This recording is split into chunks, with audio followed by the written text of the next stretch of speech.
नमस्कार, स्वागत है आपका किंतु परंतु चैनल में, जहां हम आपको धर्म, अध्यात्म और जीवन के रहस्यों से अवगत कराते हैं। क्या आपने कभी सोचा है कि जब एक शिशु अपनी माता के गर्भ में होता है तब वह क्या महसूस करता है? क्या वह कुछ सोचता है? क्या उसे कष्ट होते हैं? गरुड़ पुराण में इसका विस्तृत वर्णन मिलता है। आज हम आपको बताएंगे कि जन्म से पूर्व शिशु को किस प्रकार की यातनाएं सहनी पड़ती हैं और वह भगवान से क्या प्रार्थना करता है। गरुड़ पुराण के अनुसार जब कोई आत्मा अपने पिछले कर्मों के अनुसार नया शरीर धारण करती है तो उसे माता के गर्भ में 9 महीने रहना पड़ता है।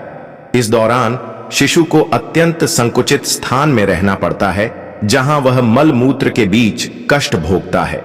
उसे अपने पूर्व जन्मों के सभी कर्म याद रहते हैं और वह सोचता है कि किस तरह उसने पाप और पुण्य किए थे।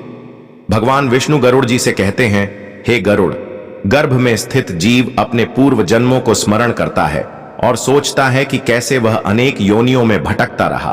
कभी वह हाथी बना, कभी मच्छर, कभी वृषभ, बैल और कभी जंगली सुअर।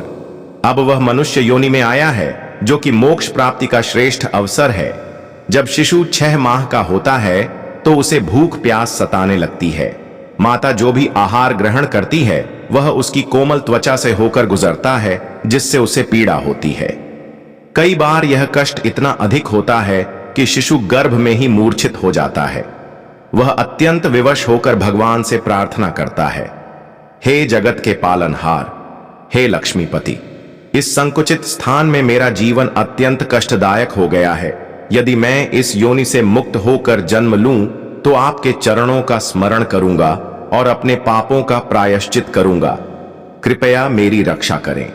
गरुड़ पुराण कहता है कि 9वें माह में जब प्रसूति का समय आता है तो जैसे ही शिशु माता के गर्भ से बाहर निकलता है, प्रसूति की वायु के प्रभाव से उसे कुछ भी स्मरण नहीं रहता। यही कारण है कि जन्म लेते ही वह रोता है, क्योंकि वह गर्भ में किए गए अपने संकल्पों और भगवान की भक्ति को भूल जाता है और सांसारिक मोह में पड़ जाता है। भगवान विष्णु गरुड़ जी को समझाते हैं कि जो आत्मा जन्म लेने के बाद ईश्वर की भक्ति और धर्म के मार्ग का अनुसरण करती है, वही जन्म मरण के चक्र से मुक्त होकर मोक्ष को प्राप्त कर सकती है।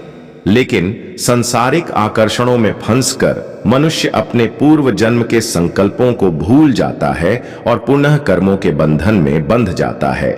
तो दोस्तों, यह जीवन हमें यूं ही नहीं मिला है। यह मोक्ष प्राप्ति का श्रेष्ठ मार्ग है। हमें इसे व्यर्थ नहीं जाने देना चाहिए। जीवन में अच्छे कर्म करें, धर्म का पालन करें और ईश्वर की भक्ति करें, ताकि जन्म मरण के चक्र से मुक्ति प्राप्त कर सकें। अगर आपको यह वीडियो पसंद आया हो तो इसे लाइक और शेयर करें, और यदि आप हमारे चैनल पर नए हैं तो सब्सक्राइब करना न भूलें।